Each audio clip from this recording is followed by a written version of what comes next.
Good morning. My name is Eric Larson. I'm the Extension Grain Crop Specialist over at Mississippi State. I want to thank Kathy Flanders for inviting me to join you this morning and talk about the subject of determining when is the best time to harvest corn. This may seem like a relatively simple topic, but there is a considerable number of variables, some risk, and some science associated with determining what would be the optimum time for a farmer to start harvesting his corn crop.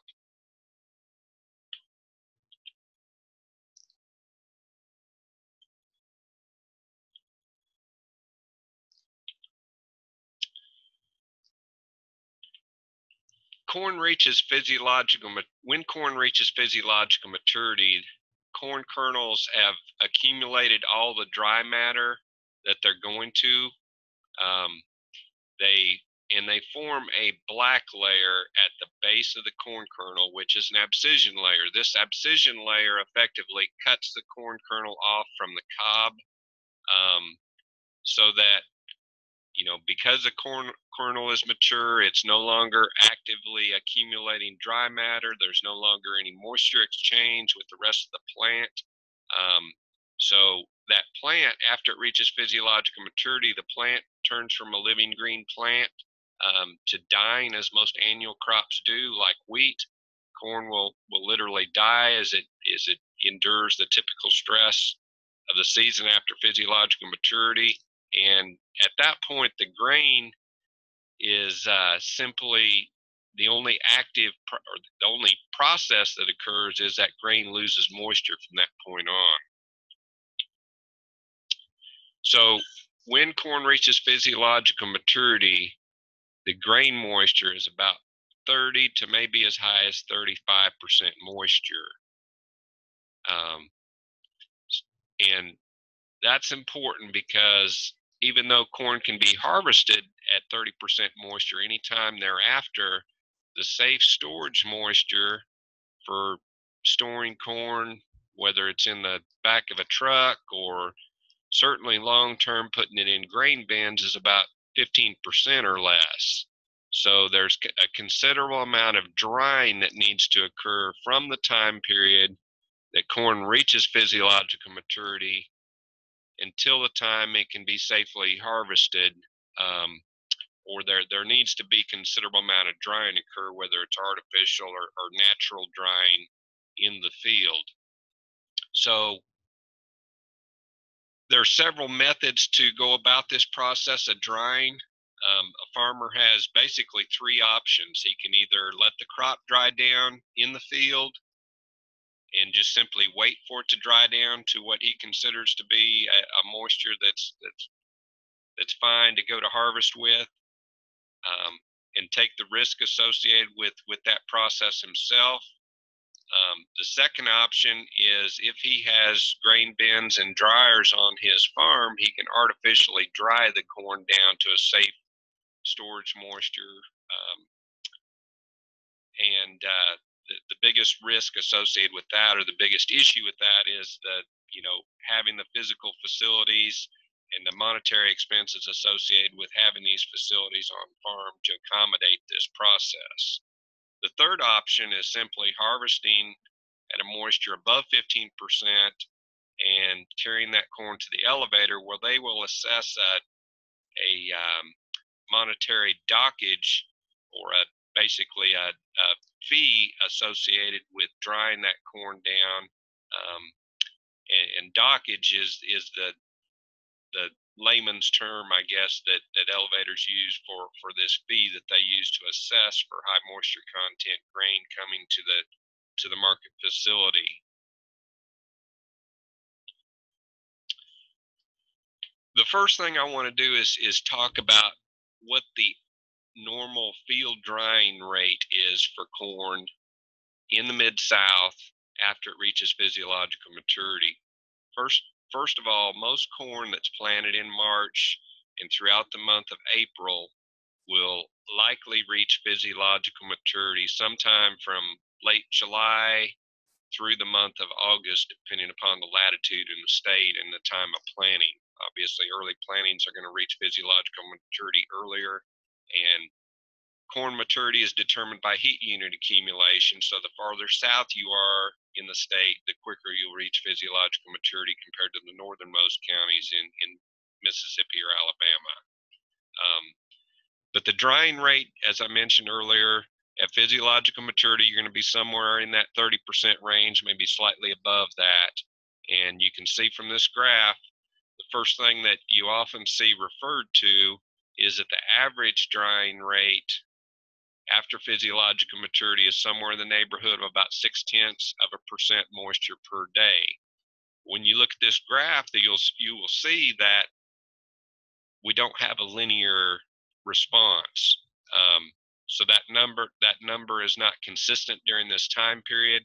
During the first 2 weeks or so after physiological maturity, the grain is going to dry much faster than it will as you get into the drier moisture range. And remember, this is just a physical process. So when the grain is 30% moisture, and you have 90+ degree temperatures out in the field and relatively low humidities, like, or relatively low for the Mid-South anyway, that you're likely to have during August and potentially early September, the grain drying rate is going to be relatively quick. As the grain dries, it becomes closer in equilibrium with the environment, and the drying rate is going to slow substantially as we get closer to 15% moisture. So that's just common expectations of what you should expect. It may dry from 30% to 15% over a 25-day period, but the drying rate during that period is going to be much quicker during the early part of the time period than the late time period. So the risk associated with leaving the corn in the field is due to a couple different things. Number one, the longer the corn is in the field, the more chance that ears are going to drop off the plants, or that some environmental issues are going to come up and cause not as much grain to be harvested, or not to be harvested nearly as efficiently by the combine. And the second point is that the combine efficiency actually wanes, and that's not because necessarily of the losses that are in the field, but as the combines are probably most efficient, and research generally shows that they're most efficient on corn that's in the moisture range of somewhere in the low 20% range. As corn gets drier, when ears are pulled off the plants and they come into the combine header, and slap the parts of the header as they're accumulated into the header. If corn is 15% moisture, the kernels are a lot more brittle, and when the ears come into the head, you have a lot more shattering. Kernels will literally pop off of that ear, and you'll lose a few kernels on every ear just in that process, because of the shattering that occurs when the ears are pulled into the header mechanism on the combine before they get enclosed, where into an enclosed container basically. So there's two things that go on: harvest losses as well as combine efficiency will wane a little bit as far as the losses and how that combine can accommodate grain. Now, the number of bushels per day that can be harvested increase somewhat as the corn moisture drops, but that's simply due to a weight factor primarily. As the moisture dries, the same amount of volume or less volume goes through the combine, and it goes through the combine more efficiently because the kernels don't weigh quite as much. There's several different types of things that can cause harvest losses, and we'll go into those a little more specifically here. As you see in the picture in the background, when we have severe lodging from hurricanes, major windstorms, and that's winds normally in excess of 40 to 50 miles an hour, we can have significant lodging occur on corn, and that's a huge threat. The other types of damage that we may see, various insects, particularly the boring insects such as southwestern corn borer, can obviously tunnel into the stalk during the season, but during the harvest part of the season, they will go down to the base of the stalk and actually girdle the stalk and cause the stalks to break over or lodge prior to the combine coming through the field. And when they girdle the stalk and it falls over, it's completely dislodged from the base of the stalk. So there's nothing for there's no way for the combine to grab that stalk and pull it up into the machine as you see in the background. So that can be a significant source of loss as well. And the third thing primarily is weed growth. As the crop starts to mature and the leaves dry up and die at the end of the season, any weed growth that was present in that crop during the growing season, which may have been relatively dormant because of the shade that was receiving, now it's going to get sunlight during the late part of the season. And the biggest threat in general with corn in the Mid-South is morning glories that may be in the canopy. These vines will begin growing. The crop is no longer as competitive because the plant is drying down. So they get all the sunlight after the crop reaches physiological maturity and starts drying down. And for that matter, they usually have ample moisture if you have some rainfall that time of year as well. So you combine sunlight and moisture, and morning glories can begin growing. And because of their viney fashion, they can grow up and actually grow up to the top of the canopy and certainly cause lots of problems for that combine, basically clog the combine up during the harvesting process and really slow down the process. So that's a concern as well. I mentioned the fees that elevators assess in what they call dockage earlier. This slide hopefully is going to shed some light on the dockage process and general expectations. And so dockage on this chart is represented by the lightly shaded blue area underneath of the white white line that starts at 15% moisture, or at this point on the chart, and progresses up this line. Some elevators dockage schedules are a static number, and that's what I chose to represent in this example. A normal amount of dockage that elevators in the Mid-South normally charge is somewhere in the neighborhood of about 2.5% for each percent moisture above 15%. They don't assess any dockage below 15%. We're going to talk about that blue shaded area, but there in a minute. But dockage is only assessed above 15% moisture. So if we carry corn that's 19% moisture to an elevator, that's 4 percentage points above 15%. So the amount of dockage that they charge, if they're charging 2.5% per percent moisture, is 2.5 times 4. So the amount of dockage charged on that load when it rolls across the elevator scales is 10%, as represented by where you see the little arrow up here at the top of the chart on the top right. The other important part associated with understanding dockage is to realize that corn is not going to weigh the same amount at each percent moisture. That variable that changes consistently depending upon what moisture it is called, the commercial term, or the layman's term, is shrinkage. And it is represented by the blue area where there is no transparency represented on the chart. The amount of moisture that changes per each percent moisture, rather than it being 2.5%, is about 1.2%. So for each percent moisture above 15%, you accumulate 1.2% moisture for each percent moisture above 15%.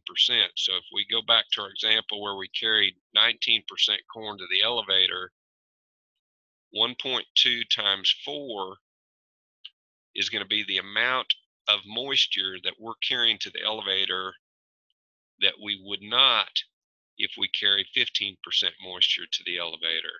So our corn is essentially going to weigh 4.8 or nearly 5% more at 19% moisture than what it does at 15% moisture. So when we look at what I call real dockage, or what the real fee that a farmer is going to incur, you have to subtract this from that dockage that's represented by the elevator to see actually how much loss that you have. So you got 10% dockage assessed, but you're going to lose 4.8% of that regardless because of the shrinkage or the moisture content of the grain that you're carrying to the elevator. So the real dockage, or the actual dockage that the farmer is going to realize at 19% corn, is only 5.2%. And that's a lot more palatable than the 10% represented by their chart. Now, the other thing with this grain shrinkage is a lot of farmers initially think that, if I want to avoid this dockage at all costs, and there's no dockage assessed at less than 15%. What they also got to realize is if you carry corn that's less than 15% to the elevator, it's not going to weigh the same amount as what it would if it was 15% moisture. So you also have to look at the amount of shrinkage or weight losses associated with corn that's less than 15%. So the ideal thing would be to carry your corn to the elevator when it reaches 15% moisture, have no dockage, have no shrinkage losses, but that's not practical because, unless you can harvest all your corn in one day, and we'll get to that later, I guess, but it's not practical for most reasonable sized farms to expect to be able to harvest all their crop in one day. And even then, there are losses that we mentioned in the previous slide, like harvest losses. If a hurricane comes in after the corn reaches physiological maturity and lays the whole crop down, you're going to have substantial losses that could provide considerable reason for you to actually start harvesting before the crop reaches a moisture where you're not going to get assessed any dockage fee at the elevator. So this is an important thing to consider. Certainly it's important to understand and translate to your growers and consultants and other folks making those decisions regarding when to start harvesting your corn crop. The other thing that you got to consider, I already mentioned acreage and harvest capacity and so forth, but that plays a big role in when you can, or how long it's going to take to harvest the crop, and what kind of dockage you can expect to have, and how it affects other things as well in terms of moisture management. For example, how much drying capability do I need to have on the farm in order to accommodate how much the combine can harvest? If you're farming, 400 or 500 acres of corn, you can probably expect to harvest that crop within a few days, considering a modern combine and equipment. But if you have 3 or 4 or 5,000 acres of corn, like some of our larger growers, or even more than that, that's a considerably larger task. So there's a lot of things that will affect how long it's going to harvest your corn, and the longer it takes to harvest the corn, the more some of these other factors that we've discussed come into play in terms of determining when is the optimum time to plant or to start harvesting your corn crop. The other variable that we have, particularly in the Mid-South, and it can occur across the rest of the nation too, but is aflatoxin. Aflatoxin is a problem that is the byproduct of fungal growth. It normally occurs in years where we have a lot of drought stress, other factors like ear damage due to the insects can potentially increase aflatoxin development. But aflatoxin is something that we deal with in the South, and harvest timing can play a significant role in its development and accumulation during the season as well. The other thing that's key about aflatoxin, a lot of folks think that aflatoxin just occurs in the field. When you combine wet grain with 90 plus or even 80 plus degree temperatures that we typically have during the entire harvest season in the Mid-South, there's a tremendous potential for the fungal growth to increase during that handling and in storage period. And this doesn't necessarily mean just putting the corn in the bin. This could also include keeping a load of corn on the truck overnight because the elevator line was long, or the elevator closed at 6 o'clock and you harvested up to 8 o'clock and put several loads of corn on the trucks and kept them overnight. If they're stored on the truck overnight, and you've got wet corn in relatively warm temperatures, your aflatoxin level can increase substantially in a relatively short time period. So we really don't want to be storing grain on trucks or any unaerated environment more than 4 to 6 hours. The key things to look at in terms of what we need to do to manage aflatoxin, there's several different things that we need to look at that we can do from a management standpoint, particularly during the handling and harvest process. Number one is to try to set the combine to clean as much of the foreign material and the small kernels out of the sample.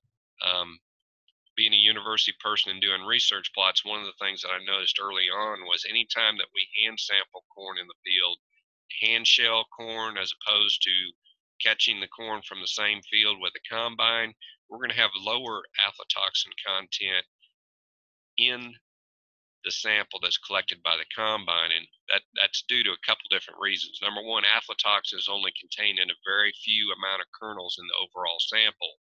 Normally it's going to be in those light kernels, poorly developed or damaged kernels up at the tip of the ear, and a combine will oftentimes throw those kernels out the backside of the combine because they're very light or they're damaged, and the air that goes through the threshing process when the sample goes through the combine, or the grain goes through the combine, oftentimes those kernels end up on the ground behind the combine, and that's a good thing because you catch a cleaner sample.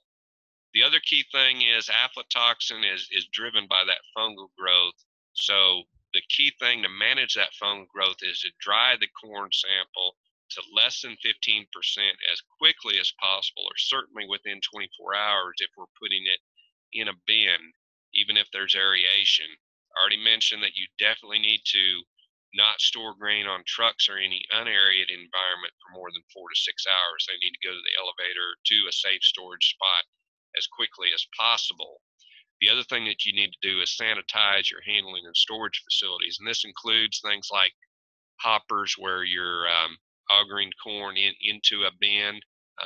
If you've got a hopper at the base of that auger, you're going to have a lot of material and dust and debris and corn that's going to stay in the bottom of that hopper overnight.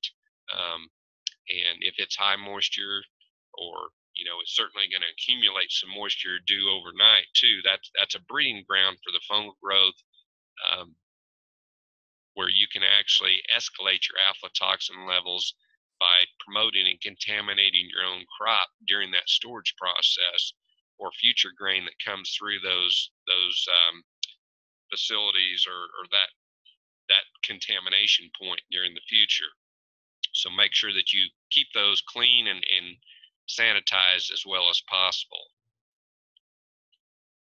So in conclusion, in looking at all these points, my general recommendation or goal for growers in general is to try to finish your combine harvest by the time the grain reaches about 15% in the field. You're certainly going to reduce the amount of harvest losses that you're likely to have and the risk associated with those. That's probably the biggest factor in trying to get harvested less than 15%. Remember, you no longer have any dockage after you reach 15%, but your shrinkage losses are still going to accumulate. If you carry 12 or 13% corn to the elevator, it's going to weigh considerably less than what it would than if it was 15% or anywhere higher than that. So you can't regain that weight that is lost after it dries to less than 15%. And the other factor that affects optimum timing, if you want to use that word, and that's probably a poor choice to use optimum, but the longer that you wait, the slower that the drying process gets as the grain comes in closer into equilibrium with the environment. So you're going to lose more time if you wait for that corn to get close to 15% or even below it. The other thing that does is it's going to continue to back up harvest of other crops that the grower is likely farming, particularly something like soybeans, which often are with the early planted, early maturity soybeans. They're being harvested early and earlier, and they're a crop that has proven to be much more vulnerable to harvest losses that may occur in the field in mid-south conditions as well. So um, by harvesting on the early side and trying to get the crop out of the field by the time it reaches 15%, I think is a pretty reasonable goal and practical goal for most farms in the mid-south. With that, I hope that enlightens you on this subject. Certainly, if there's any questions, I'll try to address those if possible.